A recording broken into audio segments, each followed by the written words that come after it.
2022 चुनाव की सियासी तपिश पहले से कई गुना बढ़ चुकी है। जिस पूर्वांचल एक्सप्रेसवे का कल पीएम मोदी ने उद्घाटन किया, अब उसी एक्सप्रेसवे पर अपना क्रेडिट लेने में जुटे अखिलेश वहां पर समाजवादी विजय यात्रा निकालने वाले हैं। दरअसल गाजीपुर से अखिलेश यादव आजमगढ़ होते हुए लखनऊ तक समाजवादी विजय यात्रा निकालने जा रहे हैं। इस यात्रा में उनके साथ सुभाषपा अध्यक्ष ओपी राजभर भी नजर आएंगे। इसके अलावा दोनों पार्टियों के बाकी नेता भी इस रोड शो में आपको दिखाई देंगे। आज दरअसल इस यात्रा के जरिए अखिलेश की कोशिश भाजपा को जवाब देने की है। वो सुबह 11:30 बजे गाजीपुर के पखनपुर में जनसभा संबोधित करेंगे और वहीं से समाजवादी विजय यात्रा की वो शुरुआत भी करेंगे। यूं तो अखिलेश का ये चुनावी रथ कल ही निकलना था, लेकिन पूर्वांचल एक्सप्रेसवे के उद्घाटन और पीएम के दौरे को लेकर सपा मुखिया को इसकी इजाजत नहीं मिली। लेकिन अब जब मौका मिला है तो वो यकीनन भाजपा पर सियासी प्रहार करते दिखाई देंगे। आज अखिलेश यादव अपनी विजय रथ यात्रा निकालेंगे, पूर्वांचल एक्सप्रेसवे से निकालेंगे। ओपी राजभर उनके साथ होंगे। गाजीपुर से आजमगढ़ होते हुए लखनऊ तक की विजय यात्रा करेंगे आज सपा सुप्रीमो और पूर्व मुख्यमंत्री अखिलेश यादव। तो आज बड़ा दिन समाजवादी पार्टी के लिए। तो देखिए, सुबह 11:30 बजे गाजीपुर पहुंचेंगे अखिलेश यादव। 12:30 बजे रैली को हरी झंडी दिखाएंगे अखिलेश और दोपहर 2 बजे अरवल खीरी करवत हवाई पट्टी वो पहुंचेंगे। राम गोविंद चौधरी, अंबिका चौधरी, तमाम ये बड़े नेता उनके साथ मौजूद होंगे।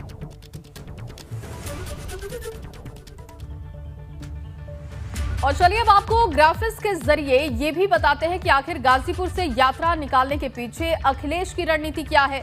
आखिर क्यों गाजीपुर अखिलेश के लिए इतना खास है, क्यों खास है गाजीपुर, ये अब ग्राफिक्स के जरिए राजेंद्र अपने दर्शकों को बताएंगे। बिल्कुल। गाजीपुर में 7 विधानसभा सीटें हैं। 2017 में 5 सीटों पर भारतीय जनता पार्टी जीत गई थी, 2 पर सपा विजयी रही। 2012 में 6 सीटों पर सपा का कब्जा था, 1 पर कौमी एकता दल जीता था। तो हारी हुई सीटों को फिर से जीतने का प्रयास करेंगे अखिलेश यादव। और सपा छोड़कर सुभाष पासी भाजपा में शामिल हुए हैं। सैदपुर सीट से विधायक थे सुभाष पासी। गाजीपुर की हर सीट पर अखिलेश की नजर होगी। और पूर्वांचल का एक बहुत ही महत्वपूर्ण बिंदु गाजीपुर, पूर्वांचल एक्सप्रेसवे के बाद सुर्खियों में आ गया है गाजीपुर। और गाजीपुर में रोड शो कर माहौल बनाने की कोशिश अखिलेश यादव करेंगे और ओपी राजभर भी उनके साथ मौजूद होंगे। यूपी के चुनाव में पूर्वांचल पर हर किसी की नजर रहती है। माना जाता है कि पूर्वांचल जिसे आशीर्वाद दे दे उसका सत्ता में आना तय हो जाता है और यही वजह है कि सभी सियासी दल पूर्वांचल में अपनी ताकत झोंक रहे हैं। और बुंदेलखंड को साधने की कोशिश में कांग्रेस महासचिव प्रियंका गांधी वाड्रा आज चित्रकूट के दौरे पर जाने वाली है। यहां पर वो महिलाओं के साथ शक्ति संवाद करेंगी। दोपहर 12 बजे चित्रकूट घाट पर यह शक्ति संवाद का कार्यक्रम होगा। दोपहर 12 बजे प्रियंका गांधी चित्रकूट घाट पर शक्ति संवाद का कार्यक्रम करेंगी। और बुंदेलखंड में निश्चित रूप से लोगों तक पहुंचने का प्रयास, वोटर्स तक पहुंचने का प्रयास प्रियंका गांधी का इस संवाद के जरिए और पार्टी को मजबूत करने का प्रयास।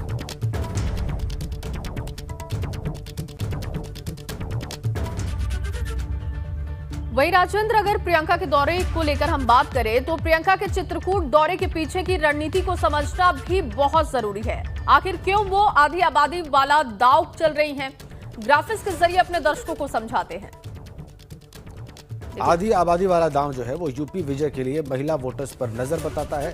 प्रियंका गांधी की लड़की हूं लड़ सकती हूं का नारा दिया पिछले दिनों प्रियंका ने और कांग्रेस ने। 40% टिकट उत्तर प्रदेश में महिलाओं को देने की घोषणा की गई। सरकारी पदों पर नियुक्ति में 40% आरक्षण का वादा किया गया है। सरकार बनने पर स्कूटी और स्मार्टफोन का भी वादा किया गया है।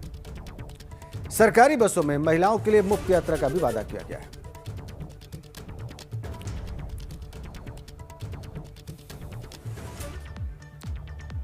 और जैसे आपको प्रियंका का आधी आबादी वाला दांव समझाया, लेकिन चुनावी माहौल है तो ऐसे में ये भी आप जान लीजिए कि आखिर प्रियंका ने चित्रकूट को ही क्यों चुना है। कैसे कांग्रेस को बुंदेलखंड में बुलंदी की आस दिखाई दे रही है। और बुंदेलखंड में बुलंदी की आस इस तरीके से समझिए कि विधानसभा की 19 सीटें यहां पर हैं और सभी 19 सीटों पर भाजपा का कब्जा है। भाजपा से पहले सपा बसपा का यहां पर दबदबा रहा। बुंदेलखंड में कांग्रेस को जीत की तलाश है और चित्रकूट से अभियान शुरू करेंगी प्रियंका। बिल्कुल।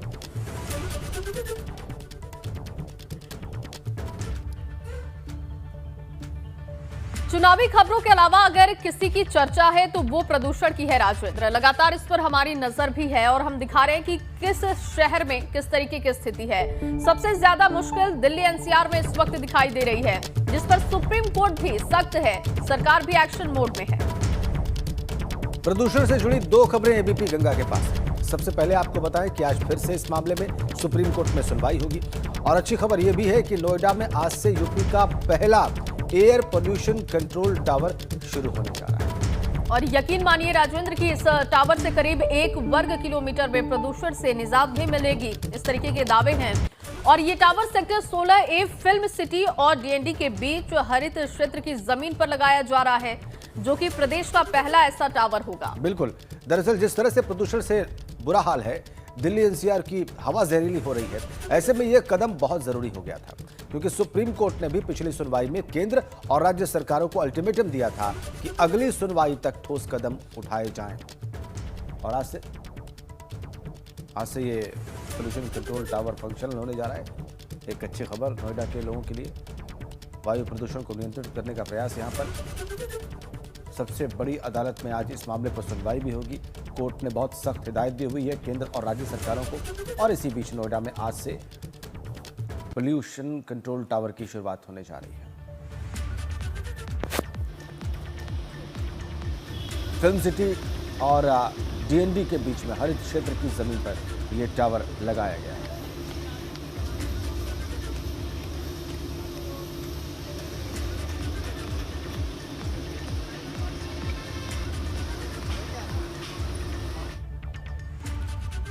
और हमारे दो संवाददाता इसी खबर पर और ज्यादा जानकारी देने के लिए इस वक्त हमारे साथ जुड़ गए।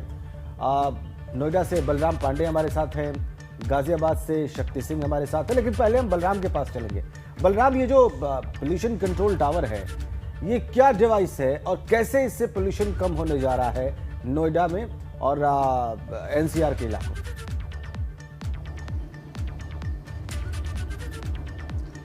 देखिए राजेंद्र, अगर हम नोएडा वासियों की बात करें तो साल के अधिकांश दिनों में वो जहरीली हवा का सामना करते हैं और जहरीली हवा में सांस लेने के लिए मजबूर है। और यही वजह है कि जिस तरीके से सर्वोच्च न्यायालय ने टिप्पणी की है कि प्रदेश और केंद्र सरकार ये सुनिश्चित करें कि वायु प्रदूषण को कैसे कंट्रोल किया जाएगा और इसके कंट्रोल के लिए उन्होंने क्या ठोस कदम उठाए हैं। उसके बाद नोएडा प्राधिकरण ने BHEL के साथ मिलकर के एक वायु प्रदूषण नियंत्रण टावर तैयार किया है, जिसे नोएडा के सेक्टर 16A ग्रीन बेल्ट में लगाया गया है। और इस वक्त राजेंद्र हम उसी जगह पे मौजूद हैं जहां आज इस टावर का उद्घाटन होगा और इसका शुभारंभ केंद्रीय मंत्री महेंद्र नाथ पांडे करेंगे, जो यहां पर मुख्य अतिथि के तौर पर होंगे। और देखिए कि किस तरीके से ये टावर लगाया गया है। लगभग 20 मीटर ऊंचाई है इस टावर की। अगर हम बात करें इस टावर की तो इसका जो व्यास है वो लगभग 4.5 मीटर का है और इसमें लगभग 10,000 फिल्टर लगाए गए हैं राजेंद्र, और 40 बड़े पंखे लगे हुए हैं जिसके जरिए दूषित हवा को शुद्ध किया जाएगा।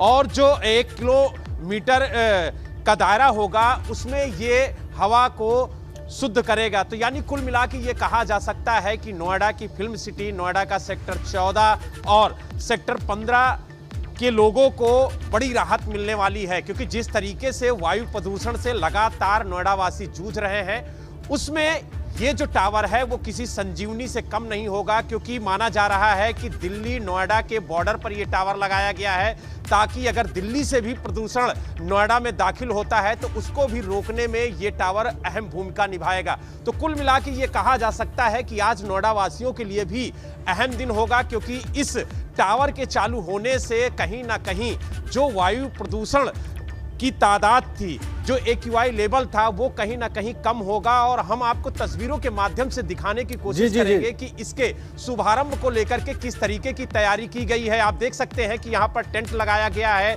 और लगभग 11 बजे इसका शुभारंभ होगा। यहाँ पर केंद्रीय मंत्री होंगे, दो केंद्रीय मंत्री होंगे, एक केंद्रीय राज्य मंत्री होंगे, और आप देख सकते हैं कि किस तरीके से यहां पर तैयारी की गई है। और साथ ही नोएडा अथॉरिटी की सीईओ, क्षेत्रीय सांसद और विधायक भी मौजूद होंगे। तो कुल मिला के ये कहा जा सकता है राजेंद्र की आज अहम दिन है, और जिस तरीके से ये पहला टावर नोएडा में लगाया गया है उसको लेकर के काफी ज्यादा उत्साह आम जनता में भी है, क्योंकि प्राधिकरण ने कहा है कि अगर ये टावर सही से काम करता है और वायु की गुणवत्ता को शुद्ध करता है तो कहीं ना कहीं प्राधिकरण आगे भी टावर लगाने की सोचेगा, और उन जगहों में इन टावरों को लगाया जाएगा जहां पे वायु प्रदूषण का स्तर बेहद खराब स्थिति में है। तो यानी अगर ये टावर सही से काम करता है, क्योंकि इस टावर की मॉनिटरिंग 2 सालों तक की जाएगी, अगर ये टावर सही से काम करता है तो नोएडा के 6 स्पॉट चिन्हित किए गए हैं राजेंद्र, जहां पे ये टावर लगाया जाएगा। और माना जा रहा है कि अगर ये टावर काम करता है तो नोएडा के कई इलाकों में इस तरह के टावर लगाए जाएंगे ताकि नोएडा वासियों को शुद्ध हवा मिल सके। बिल्कुल, और जो बलराम देखिए ये एक पहल की गई है, लेकिन इसके साथ साथ लोगों को भी जागरूक रहने की जरूरत है। पॉल्यूशन को कैसे कम किया जाए, इसको लेकर वो जागरूक रहे।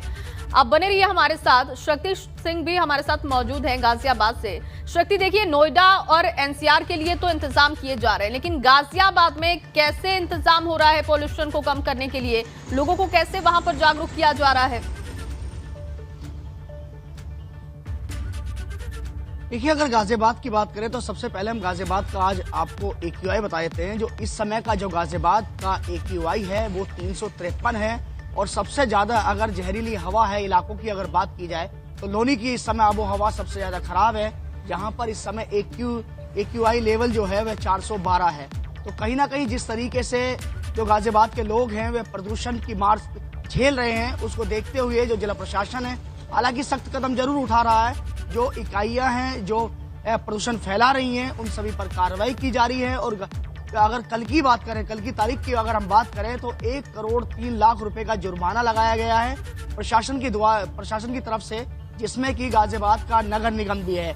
वहीं अगर लगातार जिलाधिकारी इस समय बैठकों के दौर कर रहे हैं, स्मॉग मशीन की बात करें तो हालांकि छिड़काव होता कहीं कहीं नजर जरूर आता है, लेकिन जिस तरीके से जो वायु प्रदूषण की जो स्थिति है वह काफी खराब है, तो उसको देखते हुए और ठोस कदम उठाने की आवश्यकता है। क्योंकि जो गाजियाबाद है इसे औद्योगिक नगरी भी कहा जाता है, और बहुत सी ऐसी फैक्ट्रियां हैं जो कि पोल्यूशन फैलाती हैं, तो उन पर भी कहीं ना कहीं एक ठोस कदम जरूर उठाने वाली बात है, क्योंकि धुआं छोड़ती है। जो उनकी चिमनियां हैं वह काफी धुआं छोड़ती है। वहीं अगर बात की जाए यहाँ गाड़ियों की, तो गाड़ियां भी यहाँ पर अगर सड़कों पर हर समय की बात की जाए तो लाखों की तादाद में वो गाड़ियां दिखाई देती है जिनसे वायु प्रदूषण फैलता है। तो कहीं ना कहीं ठोस कदम उठाने की इस समय आवश्यकता है, जिस तरीके से सुप्रीम कोर्ट भी इस बात को कह चुका है। वहीं अगर बच्चों की बात करें तो बच्चों के लिए इस समय जो आबो हवा है वो सबसे जहरीली है। कहीं ना कहीं जो छोटे छोटे बच्चे इस समय स्कूल जाते हैं उनको लेकर बेहद परेशानी व चिंता का इस समय विषय बना हुआ है। इस समय चाहे परिवार वाले हों तो वो भी इस समय सोचते हैं कि क्या बच्चों को भेजें या ना भेजें। बिल्कुल ठीक बात है, ये चिंता की बात हो जाती है गार्जियंस के लिए। बिल्कुल ठीक कहा आपने शक्ति, ये चिंता की बात है, और प्रदूषण सबके लिए एक बड़ी समस्या है, और अगर उसके निराकरण की दिशा में कुछ किया जा रहा है तो इसका स्वागत होना चाहिए। आप दोनों का बहुत बहुत धन्यवाद, बलराम और शक्ति। बिल्कुल, और राजेंद्र अब जो समय है वो ये बताने का है कि आखिर आज की बड़ी खबरें क्या रहने वाली हैं। तो ग्राफिक्स के जरिए मैं अपने दर्शकों को बताऊंगी कि आज की बड़ी खबरें क्या रहेंगी, तो आप भी इंतजार कीजिए जरूर। तो जया जो है वो हमें बताने जा रही है कि आज की बड़ी खबरें क्या है। बिल्कुल लगातार हम नजर बनाकर रखते ही हैं, हमारी कोशिश रहती है कि चुनावी और दूसरी जो खबरें हैं वो हमारे दर्शकों से छूटने ना पाए, छूटी न रह जाए। और आज की कुछ बड़ी खबरें क्या हैं ये अब बताने जा रही हैं Jaya. Over to you Jaya. जी राजेंद्र, बताएं कि आज जो बड़ी खबरें रहेंगी जिस पर दिन भर हमारी नजर होगी। लखीमपुर कांड से जुड़ी खबर है। आज सुबह 11 बजे सुप्रीम कोर्ट में सुनवाई होने जा रही है, और जांच के लिए रिटायर्ड जज की नियुक्ति कर सकता है कोर्ट, और किसी और प्रदेश के पूर्व हाई कोर्ट जज जांच में शामिल हो सकते हैं, इस तरीके की भी जानकारी है। एसआईटी में सीनियर अफसरों को शामिल करने पर भी जोर देने की कोशिश हो रही है। और पिछली सुनवाई की अगर हम बात करें तो सरकार ने एक लिस्ट भी मांगी थी। इसके अलावा जो आज एक बड़ी खबर है चाइल्ड पोर्नोग्राफी को लेकर है। चाइल्ड पोर्नोग्राफी मामले में सीबीआई का एक्शन जारी है। चंदौली और जालौन में सीबीआई की टीम की छापेमारी देखने को मिली, और जालौन में सीबीआई ने एक युवक का फोन भी जब्त किया। चंदौली में एक युवक से मोबाइल मेमोरी कार्ड सीज किए गए। जालौन चंदौली में घंटों तक सीबीआई का सर्च ऑपरेशन चला है। तो आज ये बड़ी खबर रहेगी और इसमें अपडेट हम अपने दर्शकों को देते रहेंगे राजवेंद्र। बिल्कुल जी आप, और आपने इन बड़ी खबरों से हमारे दर्शकों को रूबरू कराया, इसको हम ट्रैक करेंगे। दोनों ही खबरें अहम थी, क्योंकि एक तरफ लखीमपुर कांड को लेकर सुप्रीम कोर्ट बड़ा फैसला दे सकता है, दूसरी ओर चाइल्ड पोर्नोग्राफी पर एक लेखपाल के बाद अब कई गुनहगार जांच एजेंसियों के रडार पर। दोनों ही खबरों पर हमारी नजर रहेगी। दूसरी ओर आजम को तलब किए जाने से जुड़े अपडेट्स भी लगातार हम आपको आज अपने बुलेटिन्स में देते रहेंगे। और देखिए, आपको बड़ी खबरों से अपडेट करने के बाद जया वापस आ चुके हैं। बिल्कुल, और धुआंधार अंदाज में अब राजेंद्र 22 खबरें अपने दर्शकों को दिखाते हैं। चलिए बिल्कुल शुरू करते हैं धुआंधार 22। सुल्तानपुर में पूर्वांचल एक्सप्रेसवे के उद्घाटन के बाद विपक्ष पर बरसे पीएम मोदी, बिना नाम लिए अखिलेश पर कसा तंज, परिवारवाद को बढ़ावा देने और यूपी की जनता के साथ नाइंसाफी का लगा आरोप। बिजनौर में विदुर कुट्टी पर लगने वाले गंगा मेले का शुभारंभ, यूपी के पंचायती राज मंत्री भूपेंद्र सिंह चौधरी ने किया शुभारंभ, गंगा पर बस गया तंबुओं का शहर। रुद्रपुर में जेपी नड्डा ने बंगाली समाज के साथ किया जनसंवाद, बंगाली समुदाय के लोगों को भरोसा दिया कि उनकी दिक्कतों को दूर किया जाएगा।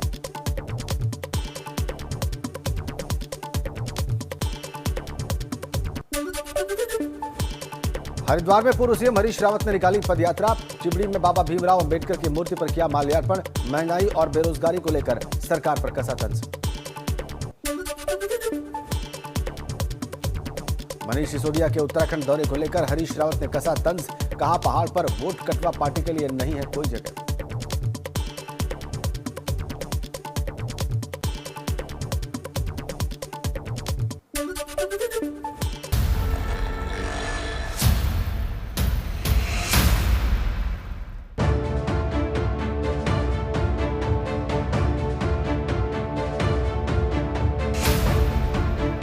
नमस्कार, मैं हूं अमर सिंह और आप देख रहे हैं हमारा खास कार्यक्रम क्या चल रहा है। और आज हम नोएडा में मौजूद हैं। सुबह सुबह चाय की चुस्कियों और नाश्ते के साथ लोगों से जानेंगे कि उनके दिल और दिमाग में क्या चल रहा है, 2022 में वो किसकी सरकार बनाने वाले हैं और किन मुद्दों पर वो वोट देंगे। ये एक चाय की दुकान है, यहाँ पकौड़ी और नाश्ते की दुकान पर हम लोग आए हुए हैं। भैया वोट डालते हैं आप?